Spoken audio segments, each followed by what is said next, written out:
Okay, science classes में आप सबका स्वागत है। मैं आपका टीचर मिस्टर दीपक और मैं आज आपके लिए लेके आया हूँ रीजनिंग के कुछ क्वेश्चन जो दिल्ली पुलिस 2017 के कुछ इम्पोर्टेंट क्वेश्चन हैं जो दिल्ली पुलिस में आए थे, उनके ऊपर आज हम डिस्कस करेंगे। ओके, तो स्टार्ट करते हैं अपने फर्स्ट क्वेश्चन से कि हमारा फर्स्ट क्वेश्चन क्या होगा।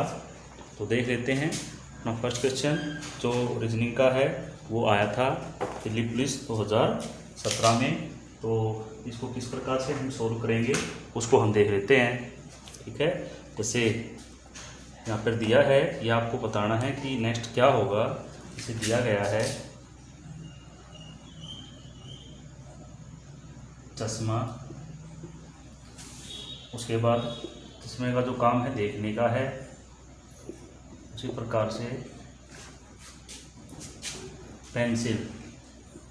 तो पेंसिल का कार्य क्या है भाई, तो पेंसिल का काम होता है। तो इसमें ऑप्शन क्या है, इसमें लिखना जो है ज़रूर ऑप्शन में है, तो इसमें क्या आ जाएगा लिखना। तो पेंसिल का काम क्या है लिखना, तो यहाँ पर इसका आंसर क्या है लिखना, तो ये आंसर हो जाएगा। ओके, इसी प्रकार से नेक्स्ट है, नेक्स्ट में दिया गया है EFROM, ये एक ये दो, फ्रॉम को लिखते हैं हम MYVNT, तो इसी प्रकार से TEAM, टीम को क्या लिखेंगे, तो ये F को क्या लिखते हैं M, तो F कितने पर 6 पर है और ये आपका है 30 रुपये, तो 6 में कितना ऐड कर देंगे 7। ओके, इसी प्रकार से टी में हम जब 7 ऐड करेंगे तो हमारा क्या हो जाएगा ए आ जाएगा, कि T20 और 7 पर क्या हो जाएगा हमारा। ठीक है, अगले में देखते हैं इसमें कितने पर 18 में कितने ऐड करें, कितना हो जाए 25, तो 25 पर है, तो 18 में कितने ऐड करेंगे 7। तो इसी प्रकार से 20 में कितना ऐड करना है 7 ऐड करना है, तो 20 और 7 27, यानी कि ए। ठीक है, इसी प्रकार से 5 में कितना ऐड करना है 7, 5 और 7 12। ठीक है, तो 12 पर क्या है एल, उसी प्रकार से ए में 7, तो 8 पे एच, 13 में 13 और 7, यानी कितना 20 पे क्या है T20, यानी ये आ जाएगा आपका। ठीक है, तो इसमें 7 का गैप है वो हम देख सकते हैं। ठीक है, उसी प्रकार से नेक्स्ट हम ले लेते हैं। ओके, कि नेक्स्ट हमारा क्या होगा, तो नेक्स्ट देख लेते हैं कि नेक्स्ट क्या होगा। ये तो समझ में आ ही गया होगा कि ये दिया गया था कि फ्रॉम को जिस प्रकार से कोड किया गया है उसी प्रकार से टीम को हमको कोड करना है। तो F को कोड किया, तो F जो है इसमें कितने ऐड किए हैं 7 ऐड किए हैं। उसी प्रकार से R में भी 7 ऐड किए हैं, O में भी 7 ऐड। ठीक है, 15 और 7 22। इसी प्रकार से इसमें भी हम क्या क्या सब में जो है 7 प्लस करेंगे तो इसका ये निकल कर आएगा। ओके, तो अब बात करते हैं नेक्स्ट, तीसरे वाला देखते हैं कि थर्ड क्या है। जो थर्ड था रीजनिंग का 2017 दिल्ली पुलिस में जो आया था उसमें ही ये था कि 192,291 हो जाता है, तो इसी प्रकार से 316 क्या होगा। तो आप देख सकते हैं कि जो 192 है 291 हो जाता है, तो 316 क्या होगा। ठीक है, तो ये इसका क्या हो रहा है कि 192 लेके हो रहा है, तो इसमें कैसे बन जाएगा ये क्या हो जाएगा, कि हम कैसे चलेंगे 291 है उल्टा बन रहा है, तो उसी प्रकार से इसको भी उल्टा ही करेंगे 613, तो ये इसका राइट आंसर हो जाएगा। ठीक है, 192, अच्छा ओके, तो इसका क्या हो जाएगा भाई 192 का गलत हो गया, दोबारा देखते हैं। ये नेक्स्ट पद हमको फाइंड करना है, तो इसमें हम देख सकते हैं कि 291 पीछे से लेके चलना है, तो ठीक ही था हमारा 291 तो ठीक ही था, तो इसमें क्या होगा 613, बिल्कुल ठीक था, ठीक कर रखा था हमने, थोड़ा कंफ्यूज थे हम। ओके, तो ये तो हमारा था सेकंड। अब उसके बाद हम देखते हैं कि अगले में क्या होगा, ये विषम देखना है। विषम यानी कि इसमें से विषम बताना है। जैसे फर्स्ट दिया गया है सरसों, तो इसमें विषम छांटना है आपको कि कौन सा विषम है। इसमें विषम बताइए। सरसों सेकंड दिया है, गेहूँ, और जो आपका थर्ड है वो दिया गया है फसल, और उसके बाद है फोर्थ आपका चावल। तो इसमें बताएं कि कौन सा अलग है, विषम कौन सा है। तो विषम कौन सा है भाई, फसल विषम है, क्योंकि बाकी जो है हमारी क्रॉप्स है फसल, ठीक है। तो जैसे लेकिन जो फसल क्या है, फसल में से भी शामिल होती है, इसलिए फसल इसमें अलग है। ओके, अब नेक्स्ट देखते हैं, नेक्स्ट क्या है, ठीक है। इसको क्लीन कर लेते हैं। तो नेक्स्ट पर बात करते हैं कि नेक्स्ट क्या है। नेक्स्ट देख लेते हैं। जैसे दिया गया है, जो बताना है कि इनमें भी कौन सा अलग है। जैसे फर्स्ट में दिया गया है AGMS, उसी प्रकार से थर्ड में दिया गया है HNTZ, और थर्ड में दिया गया है CIOZ, और फोर्थ है आपका इसमें दिया गया है DGPV। तो तीनों, इन चारों में विषम, ये विषम के लिए हैं। विषम बताने हैं कि विषम कौन कौन से हैं। तो विषम हम छांटते हैं, देखो देखेंगे कैसे। अब इसमें देखो ए में कितना ऐड है, ए में 6 ऐड हुए हैं, तो कितना हो गया, 7 हो गया। इसी प्रकार से 7 में कितने ऐड हुए हैं कि 13, ठीक है। तो अगले में भी देख लेते हैं, पहले फर्स्ट ही लेते हैं कि ए में कितना ऐड हुआ, 6 ऐड हुआ, तो कितने हो गए, 7 हो गए। इसी प्रकार से 8 में कितने ऐड हुए, 6 ऐड हुए। उसी प्रकार से 3 में कितने ऐड हुए, 6 ऐड हुए, तो 9 हो गया। उसी प्रकार से 4 में कितने ऐड हुए, 6 ऐड हुए, तो 10 हो गया, ठीक है। लेकिन उससे आगे भी हम चलते हैं। अभी कितना था कि ये 14, ये 20, ये आगे भी 6 ही ऐड हो रहे हैं, ठीक है। 14 कितने ऐड हो गए, 6, 20 हो गया। इसी प्रकार से ये आपका है 9, तो 9 में जब हम 4 ऐड करेंगे 13 होना था यहाँ पे, लेकिन ओ है। तो इसी प्रकार से इसमें 9 में अगर हम 6 ऐड करेंगे तो कितना हो जाता है 10 में, तो 10 पे ऐड होता है जे, यानी कि 6 ऐड करेंगे पी, यानी कि ये हो जाता है P 16 पर आता है। लेकिन इसमें देखो, इसमें क्या है कि 6 ऐड किए तो 9, ठीक है, यहाँ तक बिल्कुल ठीक था। लेकिन इसके बाद जो है 9 में 6 ऐड करेंगे तो कितना हो जाएगा, यहाँ पर ओ भी ठीक है, 9 में 6 ऐड किया तो ओ। उसी प्रकार से अब अगले में फिर हम कितना ऐड करेंगे, इसमें हमने ऐड किया T20 कितना ऐड हो गया भाई, 6 ऐड 26। इसी प्रकार से 15 में कितना ऐड करना है, 15 में भी 6 ऐड करना है। तो 6 ऐड करेंगे तो यहाँ पे 21 आना था, लेकिन Z आया है, तो इसका कौन सा अलग है, ये वाला अलग है, ठीक है। समझ में नहीं आया तो दोबारा समझा देते हैं, दोबारा देखते हैं। ये ज़्यादा वैसा हो गया, देख लेते हैं, दोबारा लिख लेते हैं ये क्वेश्चन कि आपको अलग बताना है, विषम बताना है। तो देखो दोबारा देखता हूँ मैं, AGMS, और सेकंड है आपका HNTZ, और थर्ड था आपका CIOZ। उसी प्रकार से आपका फोर्थ था DGPV। अगर हम चलें कि इनकी नंबरिंग कर लेते हैं, ये है 1 पर, ये 7 पर, और ये होता है 13 पर, ये होता है 19 पर, ये होता है 8 पर, ये होता है 14 पर, ये 20 और ये 26 पर, ये 3 पर, 9 पर, 15 पर और 26 पर, ये 4 पर, ये 10 पर, ये 16 पर और ये 22 पर। तो अब देखो इसमें कितने का है, 6 का गैप। इसी प्रकार से इसमें भी 6 का, इसी प्रकार से इसमें भी 6 का। अगले में देखो कितने का गैप है, 8 और ये 6 का, 6 का ही गैप है। अगले में भी 6 का गैप है और अगले में भी 6 का। इसमें ये 6 का, इसमें भी 6 का, लेकिन 6 के बाद कितने का गैप हो रहा है, इसमें 26 का गैप होना, तो यहाँ पर गैप नहीं मिल पा रहा है। तो इसका जो C है ये ही अलग है, क्योंकि अगले में आप देख सकते हैं 6 का, फिर 6 का और उसके बाद 6 का, तो ये बिल्कुल, लेकिन इसमें कौन सा रॉन्ग है, ये वाला। तो तीसरा जो है विषम है, अलग है। ओके, ये दिल्ली पुलिस 2017 में क्वेश्चन आया था। ओके, अब अगला देखते हैं। अगला जो क्वेश्चन दिया है वो क्या है कि 923, ये फर्स्ट ऑप्शन है, सेकंड है 216 और थर्ड है आपका 4, 14 और फोर्थ आपका दिया है 11, 25। तो इसमें विषम ही आपको बताना है। तो आप देखो कि कितने कितने का, कौन सी जो संख्या है वो विषम है। अगर हम पता करें कि कौन सी विषम है, तो इनमें सबसे पहले आप डिफरेंस फाइंड करेंगे। डिफरेंस किस प्रकार से हम जो है फाइंड कर सकते हैं, तो डिफरेंस फाइंड करें कि कितने कितने का डिफरेंस इसमें आपको नज़र आ रहा है। तो कितना डिफरेंस आ रहा है इसमें आप देखेंगे 14, इसी प्रकार से इसमें भी 14 का डिफरेंस है। उसी प्रकार से इसमें कितने का डिफरेंस है 10 का, और इसमें कितने का है 14 का। तो कौन सा अलग है हमारा, ये वाला अलग है, क्योंकि डिफरेंस देख सकते हैं हम।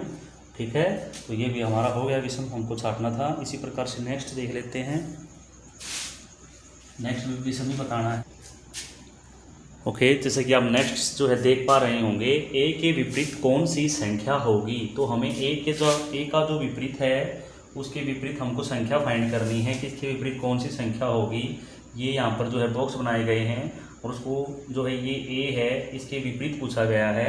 तो बिल्कुल सिंपल है, किस प्रकार से आप फाइंड करोगे। तो देखो इसमें कॉमन सी जो है सी के विपरीत सी, उसी प्रकार से बी के विपरीत आप बी, तो ए के विपरीत सीधा क्या होगा जेड होगा। तो राइट आंसर क्या होगा कि ए के विपरीत क्या होगा इसमें जेड, तो जेड हमारा आंसर है।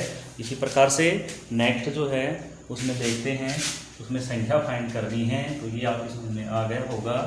अब नेक्स्ट हम देख लेते हैं, ये देखिए इसमें दिया गया है, ये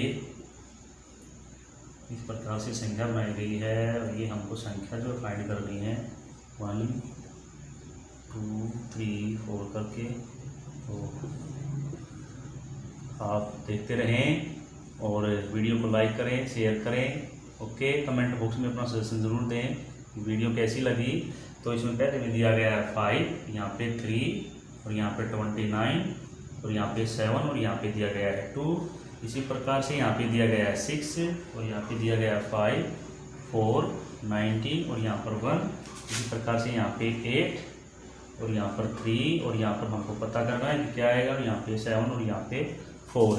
तो ये जो दो है इनमें सेम ही मेथड यूज हुआ है। उसी प्रकार से थर्ड जो है हमको फाइंड करना है कि यहाँ पर कौन सी संख्या जो है आएगी। ये दिल्ली पुलिस 2017 का एग्ज़ाम था, उसका ही पेपर हमने उठाया है। तो उसमें से हम देखते हैं कि जो रीजनिंग का चैप्टर, ओके, तो हमें संख्या फाइंड करनी है कि इसमें जो ये वाली संख्या कैसे आएगी। तो इसमें देखो इसकी मल्टीप्लाई करो, 5 7 जा 35 और 3 2 जा 6। तो इसमें से 6 माइनस कर दो तो कितना आ जाएगा आपका, जब 6 माइनस करोगे तो कितना आ गया 29 आ गया। इसी प्रकार से इसकी भी मल्टीप्लाई करो, 24 और 5 1 जा 5, तो इसको भी घटाओ तो कितना आ जाता है आपका 19। ओके, इसी प्रकार से इसकी मल्टीप्लाई करो, 8 7 जा 56। ओके, और अब किसमें से कितना 3 4 जा 12 माइनस कर दो यानी कि 4 और आपका 4 यानी कितना आ गया 44। तो यहाँ पे क्या आ जाएगा 44 आ जाएगा। ये आपका राइट आंसर हो गया। ठीक है, बिल्कुल सेम ही मेथड यूज हो रहा था, तो उसी को हमने देखा है कि 5 7 जा 35 और 3 2 जा 6 हमने माइनस किया तो 29 आया। उसी प्रकार से 6 4 जा 24 5 1 जा 5 यानी 5 माइनस किया तो 91। उसी प्रकार से 8 7 जा 56 और 3 4 जा 12 घटाया तो इसमें से कितना आया 44। ओके, तो नेक्स्ट हम देख लेते हैं, तो मैं तरीका देता हूँ जल्दी से। और नेक्स्ट जो है देख लेते हैं। तो नेक्स्ट जो दिया गया था ये था, एक शब्द दिया गया, एक वर्ड आपको दे दिया गया है यहाँ पे, जैसे प्रेशराइज, इसको आपको यूज़ करना है प्रेशराइजेशन। और आपको ये बताना है कि इस वर्ड से कौन सा शब्द जो है बनाया जा सकता है। तो फर्स्ट दिया गया है नेचर, तो आपको वर्ड देखने हैं और ये बताना है कि कौन सा शब्द है जो इससे बनाया जा सकता है और कौन सा शब्द है वो ध्यान से बिल्कुल इसमें से फाइंड करना है। तो आप देखते रहें। तो फर्स्ट वाला हम देखते हैं कि कौन सा जो है, कौन सा शब्द, कौन सा जो वर्ड है वो इससे बनाया जा सकता है। तो फर्स्ट देख लेते हैं एन, तो इसमें एन भी आया है, ए भी आया है, टी भी आया है, यू भी आया है और आर भी आया है, लेकिन इसमें ई नहीं आया है। ई कहीं पर नज़र नहीं आ रहा है हमको, तो इसलिए ये तो हो ही नहीं सकता। अब नेक्स्ट में हम फाइंड करते हैं। नेक्स्ट में देख लेते हैं कि नेक्स्ट है पी भी आया है, ओ भी आया है, एस भी आया है, टी भी आया, लेकिन ई इसमें नहीं, इसमें भी नहीं है। अगले में देखो एस भी है, टी भी है, ए भी है, आर भी है और टी भी है। अब देखो तो ये बन सकता है अगले में पी, तो इसमें आया है S B, T B, R, A, E, लेकिन ई इसमें भी नहीं है। तो ये क्या है कि केवल इससे यही शब्द जो है बना सकते हैं हम। तो वो कौन सा है हमारा स्टार्ट। ओके, नेक्स्ट देखते हैं कि कौन सा शब्द इससे बनाया जा सकता है। समझ में नहीं आया हो तो आप कमेंट बॉक्स में कमेंट ज़रूर दें, ठीक है। ये दिल्ली पुलिस जो एग्ज़ाम हुआ था 2017 का, उसी का ही हम सॉल्यूशन कर रहे हैं यहाँ पे। ओके, तो नेक्स्ट हम देख लेते हैं। इसमें दिया गया है कि आपको एक आरेख बनाना है, ठीक है। कौन सा जो आरेख, ये एक आरेख बनाना है। तो आरेख हम बना लेते हैं कि कौन सा जो आरेख है वो संबंधित है किससे, सही संबंध बनाना है किससे, पीला, नीला और पुरुष। ये कौन सा ऐसा आरेख है, आरेख जैसे कि आरेख आप समझ सकते हैं, ये आरेख होते हैं कि इस प्रकार से बने होते हैं। ये आरेख, ये वाले आरेख, ठीक है। ये आरेख बन के इसमें से यही और इसमें से ये बन जाता है। इस प्रकार से ये आरेख दे रखे हैं, तो इसका आपको आरेख बनाना है। तो कौन सा आरेख बन सकता है, तो इसका जो आरेख बनेगा ये ऐसे ऐसे करके तीनों ही अलग आरेख बनेगा। तो इसका जो राइट आंसर होगा तो ये इसका राइट आंसर है, ठीक है। कि पीला और नीला और पुरुष, ठीक है। तो इसका जो राइट आंसर कौन सा आरेख है, ये वाला आरेख इसका राइट है। ओके, तो नेक्स्ट क्वेश्चन हम देख लेते हैं कि नेक्स्ट क्वेश्चन क्या होगा। ओके, तो नेक्स्ट आपकी स्क्रीन पर अभी हम लिख देते हैं। Okay, next question. तो चलिए चलते हैं नेक्स्ट क्वेश्चन की तरफ। वीडियो को शेयर करें और जो है लाइक ज़रूर कर दें, ताकि और बच्चे भी इसको देखें, शेयर करते रहें और चैनल को सब्सक्राइब करना ना भूलें। देख लेते हैं, जैसे दिया गया है ये रिलेशन फाइंड करना है। इसमें दिया गया है कि एल पी की पुत्री है, एल पी की पुत्री है, पी एम का भाई है, पी एम का भाई है, एम जे की पत्नी है, एमजे की पत्नी है। तो एम और एल से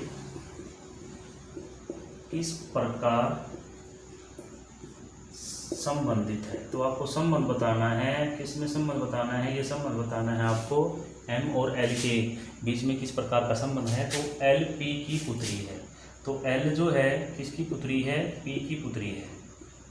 तो एल जो है एल पी की पुत्री है, तो ये माइनस यानी कि फीमेल है। एल पी की पुत्री है और पी एम का भाई है। तो पी जो है वो क्या है, एम का भाई है। तो पी एम का भाई है, ठीक है। एम का भाई कौन है, पी। तो एम का भाई पी है, एम जे की पत्नी है। और एम जो है किसकी पत्नी है भाई, एम जे की पत्नी है। तो ये भी माइनस है यानी कि फीमेल है, ये मेल है और ये भी मेल है। जे की पत्नी कौन है, एम, और एम का भाई कौन है। तो एल और एम का संबंध बताना है हमने। तो एल का और एम का किस प्रकार से संबंध होगा। अब देखो एम जो है किसकी पत्नी है, तो ये इसका भाई हुआ, और भाई की पुत्री यानी क्या हुई इसकी, क्या लगी, एम बुआ। तो इसका क्या रिलेशन हुआ, बुआ का रिलेशन हुआ, ठीक है। तो नेक्स्ट और देख लेते हैं। ओके, तो ये भी आपका आया था, ये ब्लड रिलेशन है। ओके, तो नेक्स्ट देख लेते हैं। ब्लड रिलेशन अपने आप से जब आप लगा के चलेंगे, अपने आप को वहाँ रखें और उसके बाद आप जल्दी से जो है इसको आसानी से फाइंड कर सकते हैं। जब तक आप खुद पर जो है इसको अप्लाई नहीं करोगे तो आप इनको नहीं फाइंड कर सकते। अब यहाँ पर तो है कुछ क्वेश्चन हैं मैथ के, 2 ही क्वेश्चन हैं, तो मैं उनको सोल्व कर रहा हूँ। बाकी क्वेश्चन हम अगली नेक्स्ट वीडियो जब लेके आएंगे कल, तो तब करेंगे। तो आज वाली जो वीडियो है हमारी, उसमें मैं लेके आया हूँ आपके लिए क्या, ये क्वेश्चन मैथ के 2 ही क्वेश्चन हैं। देखो, पी एक कार्य को ये रीजनिंग में ही है, पी एक कार्य को 7 दिन में करता है तथा P एक कार्य को 7 दिन में करता है, क्यों वही कार्य 21 दिन में करता है, 21 दिन में करता है, दोनों मिलकर कितने दिन में करेंगे, दोनों मिलकर कितने दिन में करेंगे। तो आप देखेंगे दोनों मिलकर कितने दिन में करेंगे, तो ऑप्शन मैं लिख देता हूँ। जो फर्स्ट ऑप्शन है आपका वो दिया गया है 4.75 डेज, दूसरा दिया गया है 5.75 और आपका थर्ड दिया गया है 6 और फोर्थ दिया गया है आपका 5.25। तो इसको हम सोल्व कर लेते हैं। तो सोल्व कैसे करेंगे, तो देखो एक कार्य को 7 दिन में करता है तो उनका एक दिन का कार्य कितना हो जाएगा 1/7। इसी प्रकार से क्यू का बनाते हैं तो क्यू का भी क्या हो जाएगा, एक दिन का कार्य 1/21। तो दोनों का कार्य इन दोनों को हम ऐड कर देंगे, ठीक है। और ऐड करने के बाद इनका एलसीएम हम ले लेंगे। तो एलसीएम सबको आता हुआ निकाला, नहीं आता तो देख लें 7 और 21, तो 7 पे ही लेते हैं। 7 1 जा 7 और 7 3 जा 21।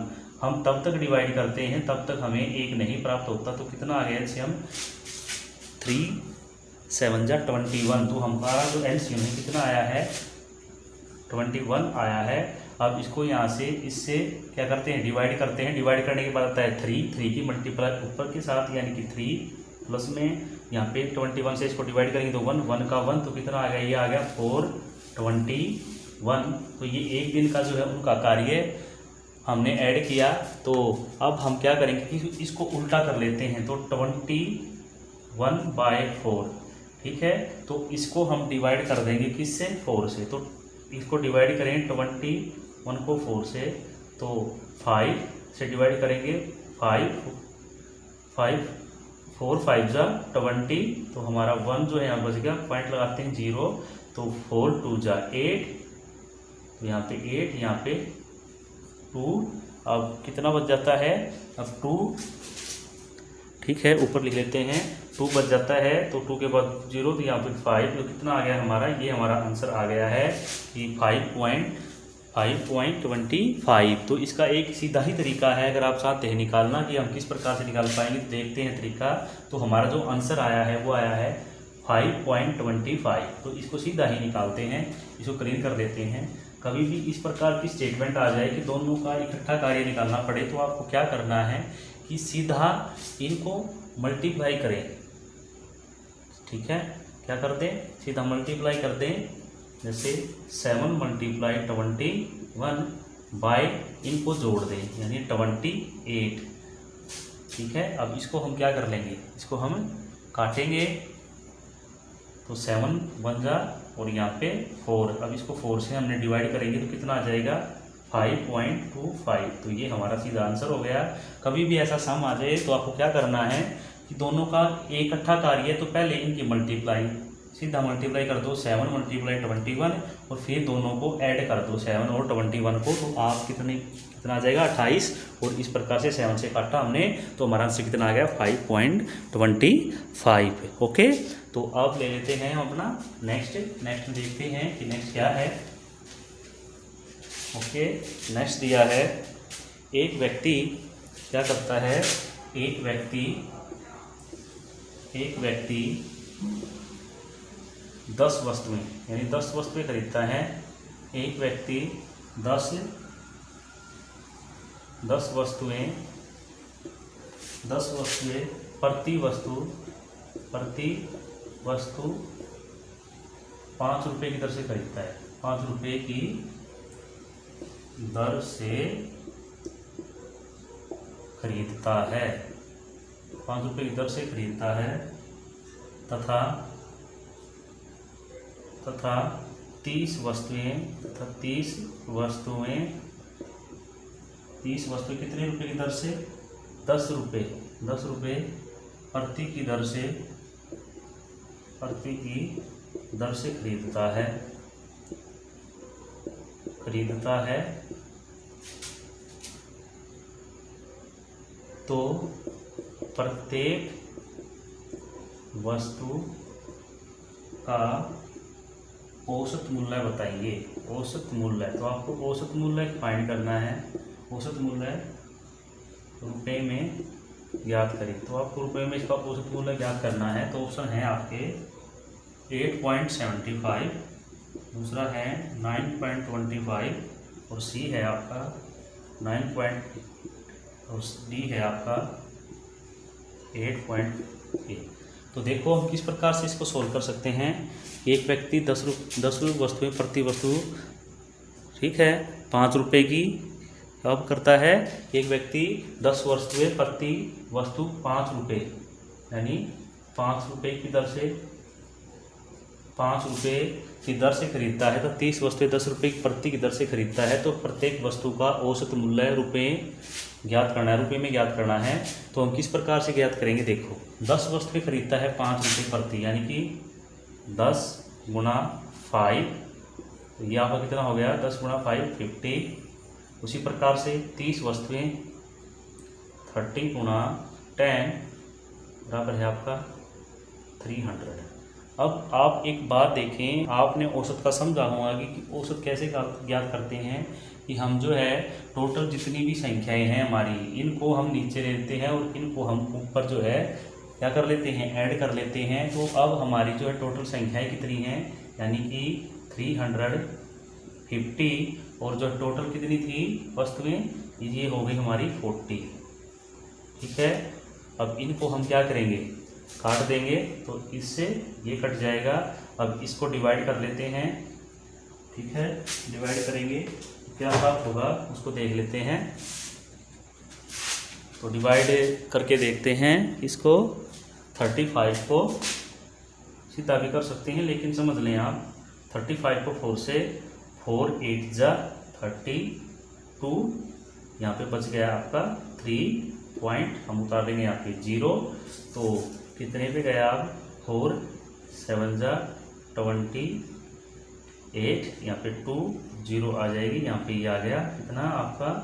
तो कौन सा राइट है, इसका राइट है ये वाला, फर्स्ट ऑप्शन ही राइट है, 8.75 रुपीज़। ओके, तो ये तो थे आपके कुछ रीजनिंग के क्वेश्चन। ओके प्यारे बच्चों, आप वीडियो को देखते रहें, शेयर करते रहें, और अभी जो है हमने स्टार्ट ही किया है। अगर आपको अच्छी लगे, प्रयास अच्छा लगे तो शेयर करें, चैनल को सब्सक्राइब करें, ताकि हम और भी वीडियो आपके लिए लेकर आते रहें। Okay, thank you class, bye. कल फिर मिलते हैं एक नई वीडियो के साथ। Okay, thank you, bye. Like करें, शेयर करें, सब्सक्राइब करें, ताकि आपको नोटिफिकेशन मिलता रहे।